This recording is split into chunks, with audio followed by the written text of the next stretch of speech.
My name is Olivia Bennett. I am 32 years old, and my story begins in what should have been the happiest chapter of my life.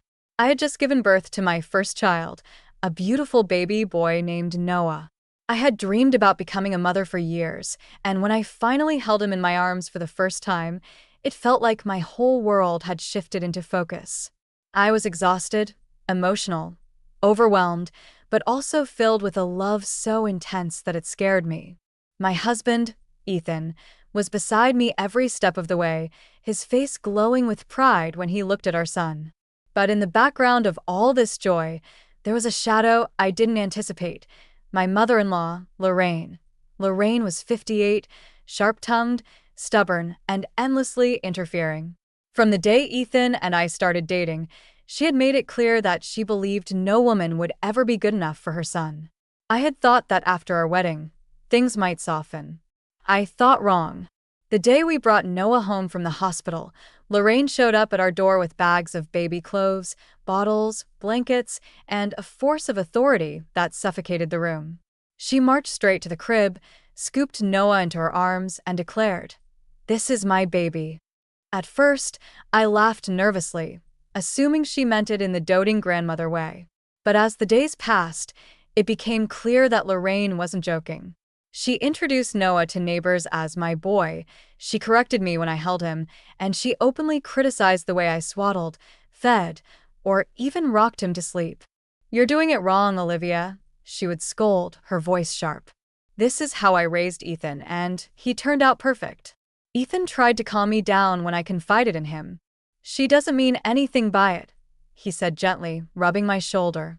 "She's just excited. She's never been good at expressing herself." But his excuses didn't erase the knot of anger tightening in my stomach every time Lorraine undermined me. This was my child, and yet somehow, she was treating me like a babysitter instead of Noah's mother. One incident still burns in my memory, like it happened yesterday. I had just finished nursing Noah, and I placed him gently in his bassinet for a nap. Lorraine, who had let herself in without knocking, stormed into the room and lifted him out before I could protest. "He doesn't look comfortable. I'll keep him with me," she said, ignoring my outstretched hand. I snapped. "Lorraine, give him back. He needs his rest." She looked me dead in the eye and said, "You need your rest. You're too fragile to handle him properly right now. Don't worry, I'll take care of my baby." The words pierced through me. My baby. Not hers. Mine. The blood drained from my face, and I felt powerless in my own home. Ethan walked in at that moment, sensing the tension. He gently took Noah and placed him back in the bassinet, muttering, "Mom, please." But Lorraine only scoffed and muttered something about ungrateful girls who don't know how to appreciate help. That night, I cried in the shower, silent sobs that shook my chest. Motherhood was supposed to be filled with joy and discovery, not a constant battle for authority. I wasn't just fighting sleepless nights and sore arms. I was fighting for the right to be Noah's mother. Things only escalated when Lorraine started telling people at church that she was practically raising Noah. A neighbor congratulated her one afternoon, saying, "It must feel wonderful to be a mother again after so many years." I froze, clutching Noah's stroller, and stared at her in disbelief. Lorraine smiled proudly and didn't correct her.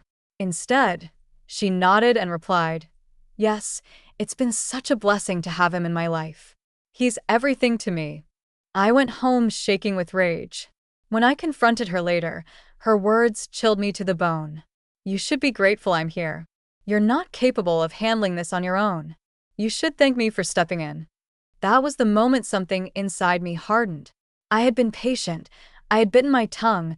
I had let Ethan smooth things over, but no more. This wasn't just about pride or stubbornness. It was about protecting Noah and protecting my role as his mother. Lorraine had crossed a line, and I knew I had to set the record straight once and for all, no matter the cost. I didn't know then how ugly things would get, or how much it would test my marriage, but one thing was certain. Lorraine had underestimated me. She thought I would keep bowing my head, letting her steal my motherhood piece by piece. She was wrong, and so began the battle that would define the first year of my son's life. A battle not just for custody of his time, but for the very identity of who had the right to call him their own. The weeks after that breaking point felt like walking through a storm that refused to pass. Every morning, I woke up to the same unease, bracing myself for the inevitable intrusion of my mother-in-law. Lorraine had a way of making herself at home in our lives, as if there were no boundaries at all. Sometimes she came unannounced, letting herself in with the spare key she still had from years ago. Other times she would call Ethan directly, telling him she was coming to help, as if we had no say in it. I finally confronted Ethan one night while rocking Noah to sleep. The house was quiet, the only sound the soft hum of the white noise machine in the corner. "Ethan, this can't continue," I whispered, my voice trembling with exhaustion. "Your mother is overstepping in ways that are breaking me. She calls Noah her baby. She tells people she's raising him. She takes him from me like I'm just a placeholder. And you keep brushing it off. If you don't stand up to her, I will." Ethan sighed, rubbing the back of his neck. "Olivia, I know she's intense. But she loves Noah. She's just trying to help. You're tired. You're emotional. Maybe you're taking it harder than you should." His words hit me like a slap. Tired. Emotional. As if my exhaustion invalidated my experience. I felt tears well up, but I swallowed them back. "Don't you dare reduce this to hormones, Ethan. I know what I see. I know what I hear. This isn't love, it's control. And if you can't see that, then maybe you don't want to." He looked torn, his eyes darting to Noah's crib as if searching for answers. "She's my mom," he whispered. "I don't want to hurt her. And I'm your wife." I shot back, my voice sharp. "If you don't protect me, who will? Who's going to protect Noah from being claimed by someone who can't let go of her grip on you?" The room went silent after that. Ethan didn't have an answer, and I realized I couldn't rely on him to fix this. If anything was going to change, it would have to come from me. The next day, Lorraine arrived at the house again. I was nursing Noah on the couch, wrapped in a blanket, when she swept through the door with her usual booming voice. "There's my baby," she announced, heading straight for us. I tightened my hold, shielding Noah instinctively. "He's eating," I said firmly. "You can see him later." She pursed her lips, clearly annoyed. "You need to stop being so possessive, Olivia. Babies need to be shared. Besides, I've raised children before, I know what I'm doing." I felt a fire ignite in my chest. "And this child is mine, not yours. You had your turn as a mother, Lorraine. This is my turn, and you don't get to rewrite that." Her eyes narrowed, a flash of something cruel passing through them. "You're ungrateful," she spat. "Do you know how many women would give anything to have the support I give you? Instead, you act like I'm stealing from you. Maybe it's because deep down you know you're not capable of raising him the way he deserves." Those words cut deep, sharper than she probably intended. For a brief second, doubt clawed at me. Was I failing as a mother? Was I too tired, too overwhelmed? But then Noah stirred against me, his tiny hand clutching at my shirt, and the doubt evaporated. He needed me. Not Lorraine, but I stood, cradling him close, my voice shaking but steady. "Get out." Her jaw dropped. "Excuse me?" I said, "Get out. This is my home, my child, and I will not be disrespected in my own living room. If you can't accept that Noah is my baby, then you don't get to be around him." The silence that followed was heavy, broken only by Noah's soft breathing. Lorraine's face turned crimson, her lips pressed into a thin line. She grabbed her purse, muttering under her breath, and stormed out the door without another word. That night, Ethan came home to find me sitting on the couch with Noah asleep in my arms. His mother had already called him, painting herself as the victim. "Why did you throw her out?" he demanded, frustration etched across his face. "Because she doesn't respect me," I said simply. "And if you can't understand that, then maybe you don't respect me either." He stared at me for a long moment, torn between loyalty to his mother and his role as my husband. For the first time, I saw the strain of being pulled in two directions. But I also realized something important. If I didn't draw the line now, Lorraine would never stop. That night, as I lay in bed with Noah's crib beside me, I whispered a promise to him. "You're mine, baby. No one is going to take that away from me. Not even her." I didn't know then how far Lorraine would go to prove her claim, but I knew one thing for certain. The battle had only just begun. The days after I threw Lorraine out of the house were eerily quiet. Too quiet. I knew her well enough to realize that silence wasn't a sign of surrender. It was a sign that she was plotting her next move. My gut twisted with unease every time my phone buzzed, and though Ethan insisted I was overreacting, I could feel the storm building in the distance. I just didn't know how destructive it would be. It started innocently enough. One afternoon, I took Noah for a walk around the neighborhood, pushing his stroller down the familiar tree-lined streets. A woman I barely knew, a neighbor from 3 blocks over, stopped me. "Oh, you must be Lorraine's daughter-in-law," she said cheerfully. "She's told us all about her baby. He's adorable." I froze. "Her baby?" The woman nodded with a smile. "Yes, little Noah. She said she practically raises him, that he feels more like her child than anyone else's. We all thought it was so sweet that she gets to relive motherhood through him." The air seemed to leave my lungs. I forced a tight smile and walked away, my hands trembling on the stroller handle. My heart hammered in my chest. It wasn't just small comments anymore. Lorraine was actively telling people Noah was hers. That night, I confronted Ethan again. He was chopping vegetables for dinner when I slammed the fridge door shut. "Your mother is telling people Noah is her baby. Not her grandson. Her baby. Do you understand how insane that sounds?" He sighed, putting down the knife. "Olivia, she's dramatic. You know how she exaggerates. Don't let it get to you." "Don't let it get to me?" I snapped, my voice rising. "She's rewriting reality, Ethan. She's making people believe I'm just some bystander in my own child's life. If you don't stop her, I will." His eyes darkened. "You can't keep making me choose between you and my mom." I felt my throat tighten. "I'm not asking you to choose between us, Ethan. I'm asking you to choose what's right. And if you can't do that, maybe the choice has already been made." The tension between us grew thicker with every passing day.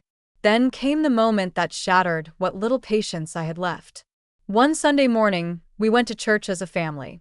I was tired but hopeful, wanting a sense of peace, maybe even a break from the endless war. Lorraine was already there, seated in the front pew, beaming with pride. The whispers started the moment we walked in. "Look, there's Lorraine's baby," someone murmured behind me. During the service, Lorraine took Noah from my arms without asking. She carried him proudly down the aisle to introduce him to friends.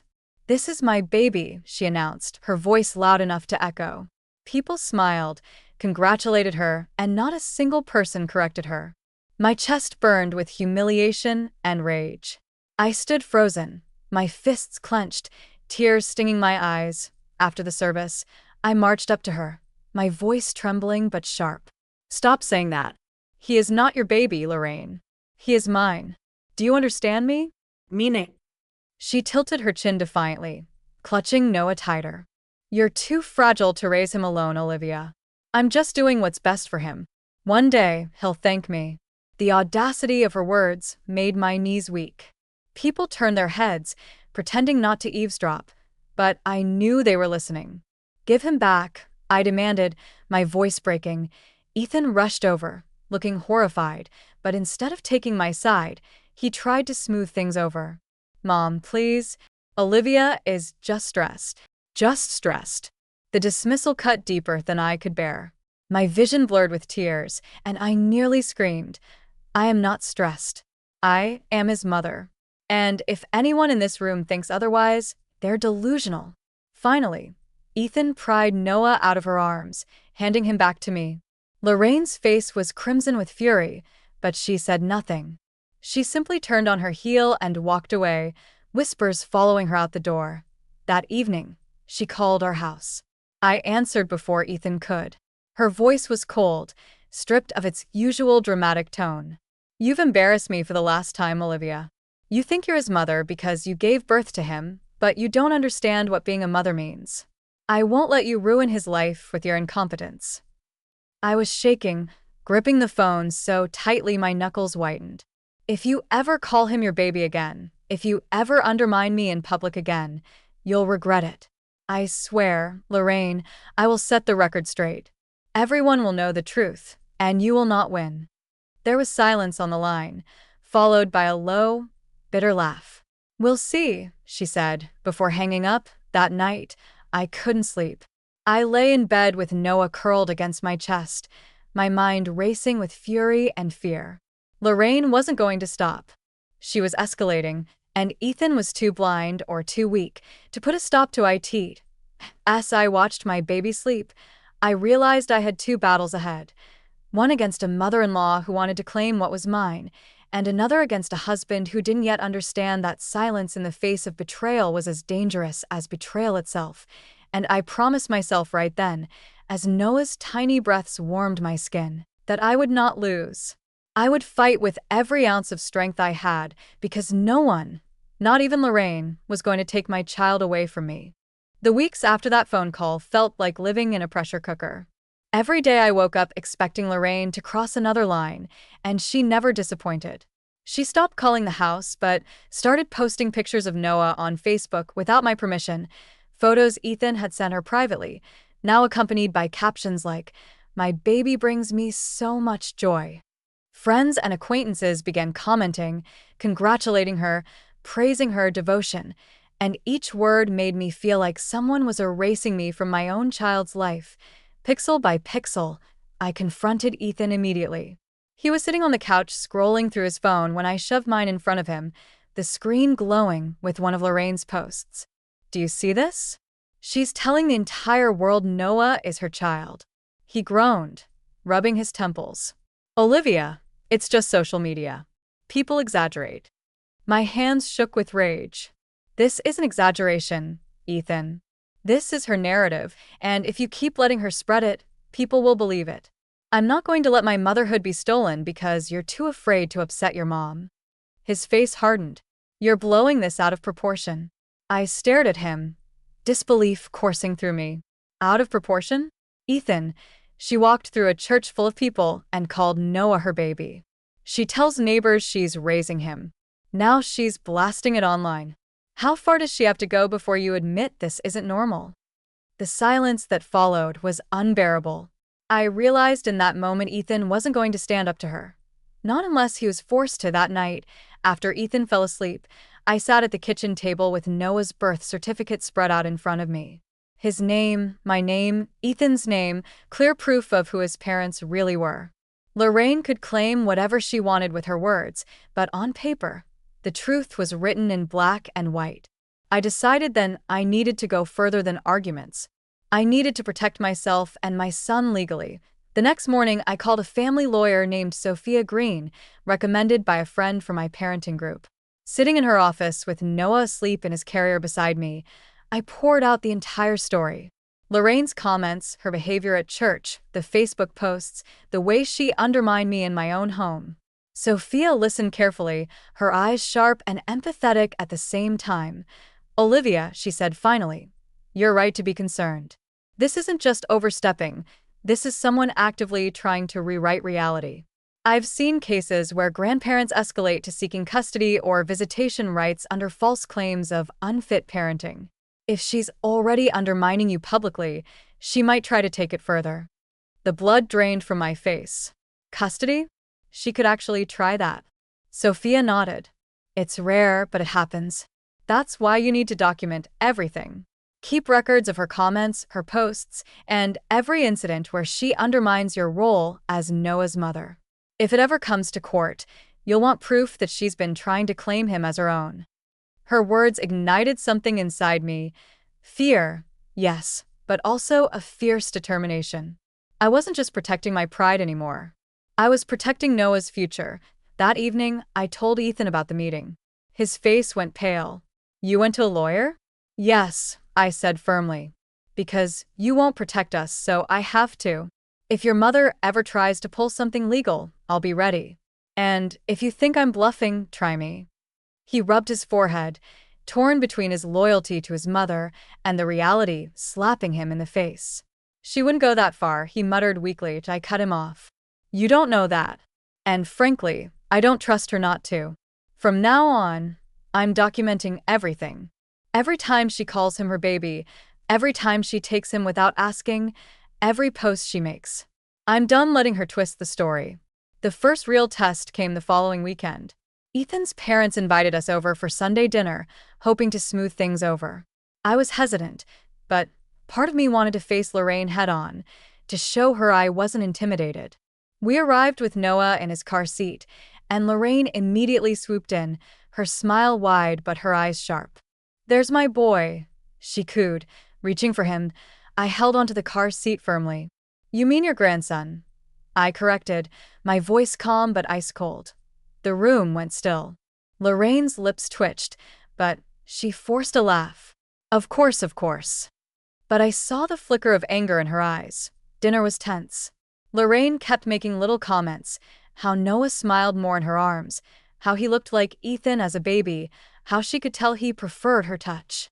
Each remark was like a dagger, but this time, instead of staying silent, I wrote them down in a small notebook I kept in my purse. Every word, every phrase. Lorraine noticed, her eyes narrowing. "What are you writing?" she asked. "Just keeping track," I said evenly, meeting her gaze. "In case I ever need to remember exactly what's been said." Her face went pale. For the first time, she looked rattled. That night, as we drove home, Ethan finally broke the silence. "You scared her, Olivia. She's not used to you fighting back." I stared out the window, Noah's soft breathing filling the car. "Good. Maybe now she'll finally understand I'm not afraid of her anymore." But deep down, I knew Lorraine wasn't going to back off so easily. People like her didn't stop until they were forced to. And if she thought she could claim Noah as her own, then she hadn't seen the full force of a mother protecting her child. I was ready now, ready for whatever came next. I should have known Lorraine wasn't going to take my resistance quietly. For a while, she kept her distance, and I almost allowed myself to believe she'd finally accepted boundaries. But women like her don't retreat, they regroup. The storm I had been dreading finally came crashing down one Friday afternoon. It was a sunny day, and I had taken Noah to the park for a stroll. He loved the fresh air, his little eyes darted around, mesmerized by the leaves fluttering in the breeze. I was chatting with another new mother I had met, when I suddenly noticed a familiar figure approaching. My stomach dropped. Lorraine. She didn't even acknowledge me at first. She leaned straight over the stroller, beaming at Noah. "There's my baby," she said loudly, loud enough for the other mother to hear. Before I could react, she unbuckled the strap and scooped him up into her arms. "Lorraine, put him back," I said firmly, my voice sharp with panic. She ignored me, rocking him like she was showing him off. "He misses his grandma, don't you?" Poor thing, stuck with a mother who doesn't know what she's doing. The other mother's eyes widened, and she stepped back, clearly uncomfortable. My heart pounded, adrenaline rushing through me. "Lorraine," I said, "give him back." "Now." She smirked, clutching him tighter. "Maybe you should take a break, Olivia. You look exhausted. Let me take him for the weekend, give you some time to rest. It'll be better for everyone." I froze, horrified. "You are not taking my baby anywhere. Hand him back right now, or I will call the police." The threat finally seemed to hit her. She blinked, stunned, then scoffed loudly. "Police? Don't be ridiculous. He's my baby too." The words rang in my ears like thunder. People in the park were staring now, whispering, watching the scene unfold. My face burned with humiliation and rage. I stepped closer, my voice shaking but firm. "No, Lorraine. He is not your baby. He is mine. And if you ever try to take him from me again, I will treat it like kidnapping." For a moment, her mask cracked. Her smile faltered, her hands trembled. She shoved Noah back into my arms more roughly than necessary and stormed off, muttering under her breath. I held my son tight against my chest, my whole body trembling. That was the closest I had ever come to losing him, and it terrified me to my core. When Ethan came home that night, I told him everything. He looked horrified, but his words still carried the same weakness. "She didn't mean it like that, Olivia. She loves him too much." I slammed my hand against the table. "Loves him too much?" "Ethan." She tried to walk away with him. She wanted to take him for the weekend, without my permission. "Do you not understand how dangerous that is?" He rubbed his face, torn between guilt and fear. "I'll talk to her," he said finally, his voice tired. But talking wasn't enough anymore. The next morning, I called Sophia, my lawyer, and told her everything. She listened carefully, then said, "This is exactly why documentation matters. If she tries something like this again, you'll have proof to protect yourself. But Olivia, if she truly believes Noah is hers, don't underestimate her. Be prepared for her to push harder." Those words haunted me. I began locking the doors during the day, double-checking the windows at night. I no longer let Noah out of my sight, not even for a moment. Every time the doorbell rang, my heart leapt in my chest, terrified it might be Lorraine. The breaking point came a week later. I was at the grocery store with Noah when I overheard two women chatting near the produce aisle. "Did you hear about Lorraine's baby?" one of them said. "She says her daughter-in-law is unstable, that she's practically the one raising him." My blood ran cold. Unstable. That was the story she was spreading now, painting me as unfit, planting seeds of doubt in the community. It was no longer just an overbearing grandmother. It was a smear campaign. That night, I confronted Ethan again, my voice sharp with desperation. "She's telling people I'm unstable. Do you know what that means? She's laying the groundwork to try and take him legally." Ethan paled, shaking his head. "No, she wouldn't do that." But I saw the flicker of doubt in his eyes. Deep down, he knew she would, and I looked him dead in the eye. "Ethan, listen to me. If you don't stand with me, if you don't make it absolutely clear to your mother that this ends now, then you are standing against me. And I will not let anyone, not even you, stand in the way of protecting my son." The room went silent. For the first time, Ethan didn't argue. He just stared at me, realizing the weight of the choice in front of him. That night, as I rocked Noah to sleep, I whispered again the promise I had made before. "No one will take you from me. No one." But deep inside, I knew the war with Lorraine was far from over. She had already tried to rewrite reality. Now, I feared, she was preparing to take her fight into places where words alone wouldn't be enough, and I was ready. Whatever it took, I would set the record straight, once and for all. It didn't take long before my worst fears began to materialize. Lorraine had gone from whispering lies to neighbors and boasting on social media to something much darker. She started laying the groundwork to challenge me openly. One Tuesday morning, I received a letter in the mail. At first, I thought it was junk. But as I opened the envelope, my hands started to shake. It was from a family mediation service. Apparently, Lorraine had filed a petition to request grandparent visitation rights. I nearly dropped the paper. My chest tightened so hard I could barely breathe. When Ethan came home, I shoved the letter in his hands. "Read it," I snapped. His face went pale as his eyes darted across the page. "No, she didn't." "She did," I hissed. "Your mother has actually filed paperwork to demand rights to our baby. Do you understand what this means, Ethan? She's not just overstepping anymore. She's trying to make it official. She's trying to take a piece of Noah away from me." He collapsed into a chair, holding his head in his hands. I never thought she'd go this far. The rage that burned in me was hot and clear. "And I told you. I warned you. But you let it get this far because you were too afraid to stand up to her. Now look where we are." That evening, I called Sophia, my lawyer, and faxed her a copy of the letter. She called me back within the hour. "Olivia, listen. Grandparent visitation petitions are tricky, but from what you've told me, she's been spreading lies about you being unstable. That may be her argument. We'll need evidence to show she's fabricating this and that she's undermining your ability to parent. Do you have documentation?" "Yes," I said immediately. "I've written down everything. Every time she called him her baby. Every time she tried to take him without permission. Every post online." "Good," Sophia said firmly. "We'll use it. And, Olivia, don't panic. Courts usually side with the parents unless there's actual evidence of neglect. But you need to prepare yourself. This could get ugly." Ugly was an understatement. When Ethan confronted his mother, I insisted on being present. We met at her house, and the moment we stepped inside, she was already on the attack.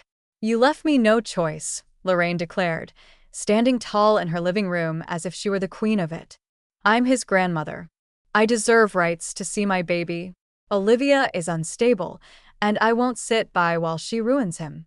My blood boiled. He is not your baby. And if you ever call me unstable again, I will make sure every word you've said is exposed in court. Lorraine sneered, her eyes narrowing like a predator. You're threatened because you know I'm right. Everyone can see you're not capable. That boy loves me more than you. The audacity of her words hit me like a physical blow. I turned to Ethan, expecting him to finally stand firm.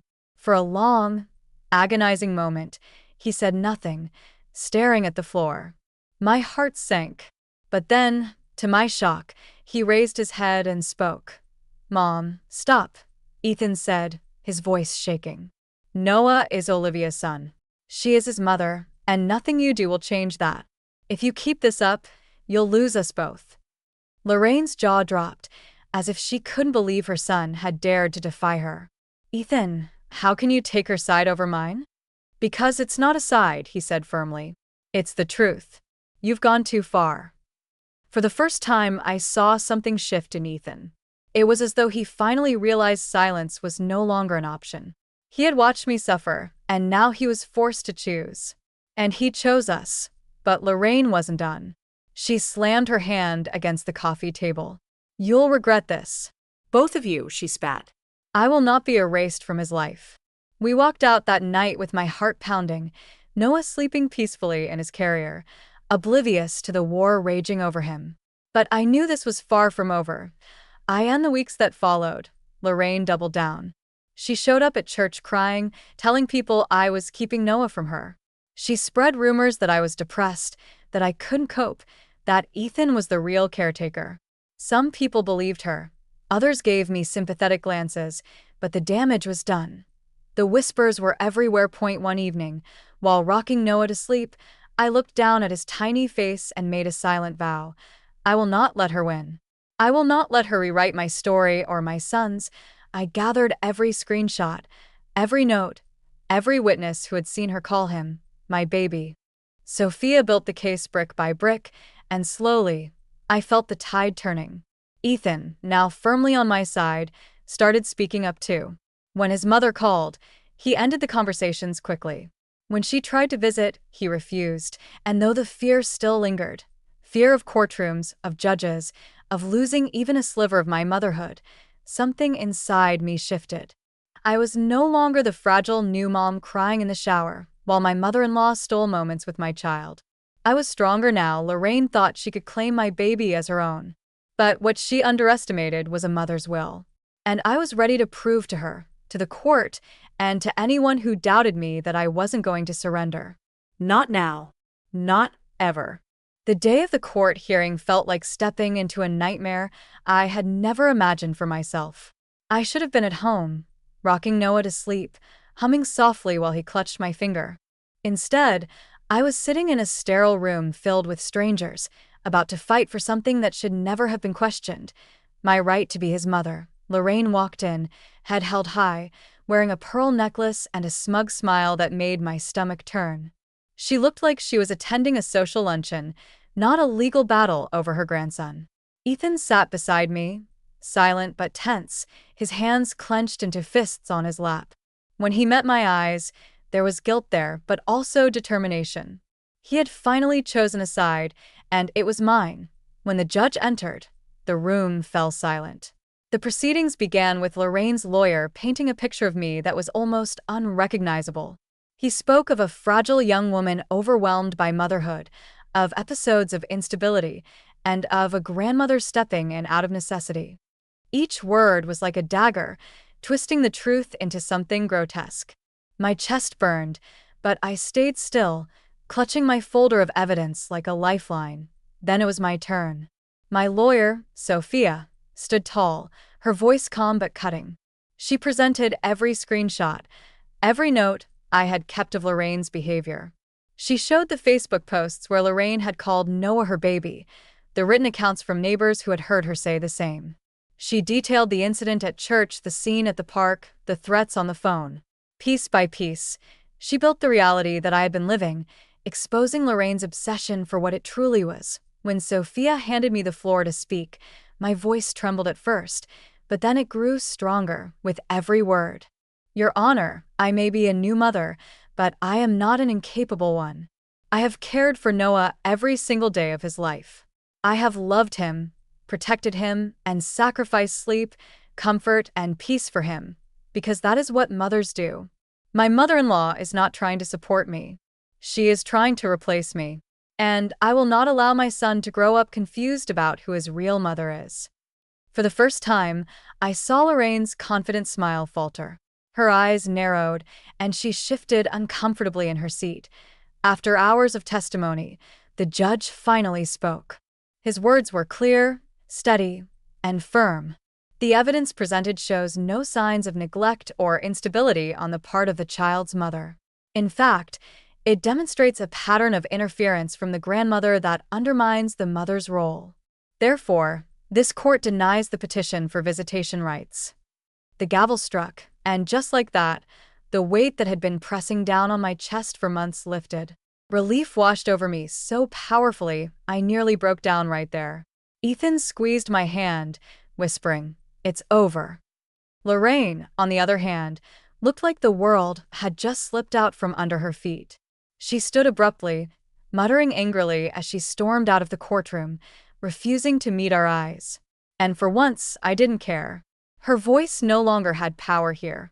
The truth had been set in stone, and it was mine. When we got home, I held Noah longer than usual, breathing in the sweet scent of his hair, feeling the steady rise and fall of his tiny chest against mine.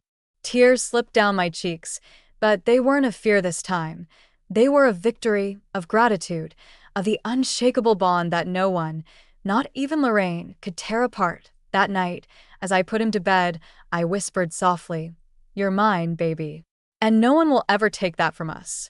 To all of you who have stayed with me through this story, thank you. Thank you for listening, for feeling every moment with me.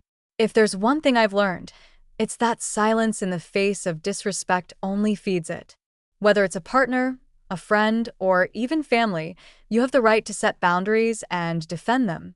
Don't let anyone rewrite your truth. If this story touched you, please consider subscribing to the channel and leaving a like.